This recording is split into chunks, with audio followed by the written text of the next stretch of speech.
জানো টুনি, এখন আমার কত খুশি লাগছে। আর কদিন পরেই তোমার এই দুটো ডিম থেকে দুটো নাদোষ নদোষ ছেলে ছানা হবে। আমার তো তা দেখে খুব খুশি লাগবে, আর আমাকে বাবা বাবা বলে ডাকবে। হ্যাঁ গো টোনা, আমিও এই দুটো ডিম দিয়ে অনেক খুশি। কিন্তু টোনা, এই দুটো ডিম থেকে ছেলে বা মেয়ে যাই হোক না কেন, আমি তাতেই খুব খুশি। না গো টুনি, আমার ছেলে ছানাই চাই। ছেলেদের সাথে আমি খেলবো, হাসবো, আর কত কিছু করব। এখন আমি তোমাদের জন্য খাবার খুঁজতে যাই। তুমি বাসাতেই বসে থাকো আর ডিম দুটো পাহারা দাও। তার কিছুক্ষণ পরে টোনা কিছু খাবার নিয়ে আসে। এই টুনি বাস করত একটি নদীর উপরে। নারকেল গাছের মাথায় সে থাকতো ডিম পেড়ে, আর চারধারে অনেক বন জঙ্গল ছিল। টনি বউ, শুনলাম তোমার এই দুটো ডিম থেকে নাকি আর কদিন পরেই সুন্দর নাদোষ নদোষ দুটো ছেলে ছানা হবে। একথা তো তোমার বর টুনি সবাইকে বলে বেড়াচ্ছে। হ্যাঁ গো, আমার ডিম থেকে আর কদিন পরেই ছানা বের হবে। তবে আমি টোনাকে নিয়ে অনেক চিন্তায় আছি। টোনা তো ছেলে ছেলে করে আমার মাথা চিবিয়ে খাচ্ছে। কি যে করব ভেবেই পাচ্ছি না। ঠিক আছে, তাহলে আমরা এখন আসি। তুমি সাবধানে থেকো। টুনি দুটি ডিম দেয়, আর এই টোনা দুটি ডিম থেকে ছেলে বাচ্চা হবে বলে টুনির খুব খেয়াল রাখে, খুব যত্ন করতে থাকে। আর এভাবে দেখতে দেখতেই কদিন বাদে টুনির ডিম ফুটে দুটোই সুন্দর সুন্দর মেয়ে ছানা বের হয়। আর সেই মেয়ে ছানা দেখে টুনি খুশি থাকলেও কিন্তু টোনা খুব রেগে আছে। একি টুনি, আমি কত আশা করেছিলাম যে ছেলে ছানা হবে, কিন্তু একই দেখি মেয়ে ছানা। দুটোই মেয়ে ছানা হয়েছে। মেয়ে ছানা আমার মোটেও পছন্দ না। ছেলে হলে সংসারে হালটা ধরতো, কিন্তু এ তো মেয়ে। এ মেয়ে দিয়ে আমি এখন কি করব? এ কি বলছো টোনা?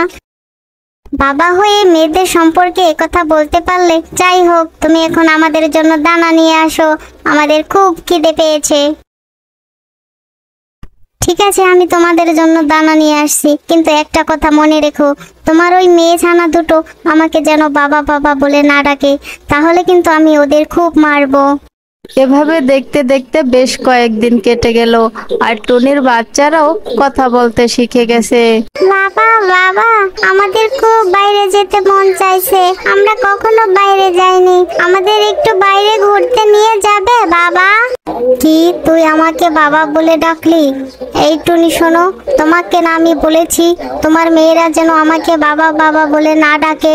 কত বড় সাহস! এই প্রথমবার বলে মাফ করে দিলাম, দ্বিতীয়বার বললে আমি কিন্তু সত্যি সত্যি ওদের মেরেই ফেলবো। মা মা মা, বাবা সবসময় আমাদের সাথে এরকম করে কেন? যেরকম করে মনে হয় আমরা তার নিজের মেয়েই না। মা, বলো না এরকম কেন করে? না রে মা, তেমন কোনো ব্যাপার না। তোরা তোর বাবার কথায় কিছু মনে করিস না। আর শোন, তোরা আজ থেকে আমারই মেয়ে, আর তোরা তোর বাবার সাথে আজ থেকে কোনো কথা বলিস না। তোরা মেয়ে হয়েছিস বলে তোর বাবার অনেক মন খারাপ, বুঝলি? তোর বাবা চেয়েছিল তোরা দুটো ছেলে হবি, কিন্তু ছেলে না হয়ে তোরা মেয়ে হলি, তাই তার অনেক মন খারাপ। ছানাদের তার মায়ের মুখে এরকম কথা শুনে তার খুব মন খারাপ হয়। তারা সেদিন থেকে আর তার বাবার সাথে কথা বলে না। এভাবে আরো বেশ কিছুদিন যাওয়ার পরে টুনির আবারও ডিম পাড়ার সময় হয়, এবং টুনি দুটি ডিম দেয় আবারও। মা মা মা, দেখবে এবার ডিম দুটো ফুটে আমাদের ছোট্ট দুটি ভাই হবে। এ ভাই দেখে আমার বাবা খুব খুশি হবে। হ্যাঁ মা, তুই ঠিকই বলেছিস। এই দুটো ডিম থেকে দুটো ছেলে ছানা হলে তোর বাবা অনেক খুশি হবে, আর তোদের প্রতি রাগ করে থাকবে না। তারা একথা বলতে বলতে টোনা সেখানে চলে আসে। সে কি গো, তুমি তো দেখছি আবারও ডিম দিয়েছো। জানো, এই ডিম দেখে আমার কত খুশি লাগছে। এই ডিম থেকে আমার দুটো ছেলে ছানা হবে। এবার ছেলে ছানা হলে আমি বনের পাখিদের সবাইকে দাওয়াত দিয়ে খাওয়াবো। টোনার একথা শুনে টুনিও খুব খুশি হয় এবং মনের আনন্দে ডিমে তা দিতে থাকে। আর এদিকে টুনির দুটি ডিম থেকে আবারও দুটি মেয়ে বাচ্চা হয়। আবারও মেয়ে বাচ্চা হওয়ায় টুনা এবার আরো রেগে যায় এবং বলে, কিরে টুনি, আমি ভেবেছিলাম এই ডিম থেকে তোর ছেলে বাচ্চা হবে, কিন্তু তুই আবারও মেয়ে বাচ্চা দিলি। তোর এই 4 মেয়ে নিয়ে তুই বাসা থেকে এক্ষুনি বিদায় হ, তা না হলে তোদের 4 জনকেই আমি মেরে ফেলবো, বুঝেছিস? এক্ষুনি বের হ বাসা থেকে, আমি তোদের মুখ আর দেখতে চাই না। টোনার মুখে কথা শুনে টুনির খুব মন খারাপ হলো আর বাসা থেকে বের না হওয়ার জন্য আকুতি মিনতি করলো, কিন্তু কোনো কিছুতেই কোনো কাজ হলো না। টুনা শেষ পর্যন্ত টুনিদেরকে বাসা থেকে বের করে দিল। এরপরে টুনি তার 4 কন্যাকে নিয়ে বনের উদ্দেশ্যে রওনা দেয় এবং বনে ঘুরতে ঘুরতে সেখানে অনেকগুলো পাখির সাথে দেখা হয়। এরপরে টুনি তার সাথে ঘটে যাওয়া টোনার ব্যাপারে সবকিছু পাখিদের কাছে বলতে থাকে। টুনি বোন, তুমি কে বলছো এসব?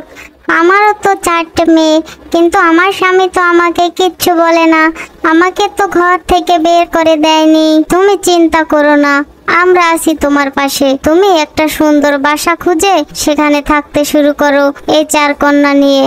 তুমি তোমার বাচ্চাদের দিকে খেয়াল রেখো, একদিন দেখবে টোনা ঠিকই তার ভুল বুঝতে পারবে আর তখন ঠিক তোমাদের কাছে ফিরে আসবে। টুনি নতুন বাসা তৈরি করেছে অনেক দিন হলো, আর এদিকে টুনির বড় ছানা দুটো অনেক বড় হয়ে গেছে, এখন তারা বাইরে খাবার খুঁজতে যেতে পারে। মা মা, আমরা তো এখন অনেক বড় হয়ে গেছি, আজকে তুমি বাসায় বন্ধুটাকে পাহারা দাও আর আমরা আজকে বাহির থেকে খাবার খুঁজে আনছি। তুমি কোনো চিন্তা করো না, আমরা ঠিক সময়ে আবার ফিরে আসব। আচ্ছা ঠিক আছে, যাও, কিন্তু তাড়াতাড়ি ফিরে এসো, আমি তোমাদের জন্য অপেক্ষা থাকবো। এদিকে টোনাও খাবার খুঁজতে আসে। অন্যমনস্কভাবে খাবার খুঁজতে খুঁজতে হঠাৎ একটি গাছের সাথে ধাক্কা লেগে যায়। ধাক্কা লেগে সে উল্টে অজ্ঞান হয়ে পড়ে থাকে। আর সেই পথ দিয়েই টোনার 2টি মেয়ে খাবার খুঁজতে যাচ্ছিল।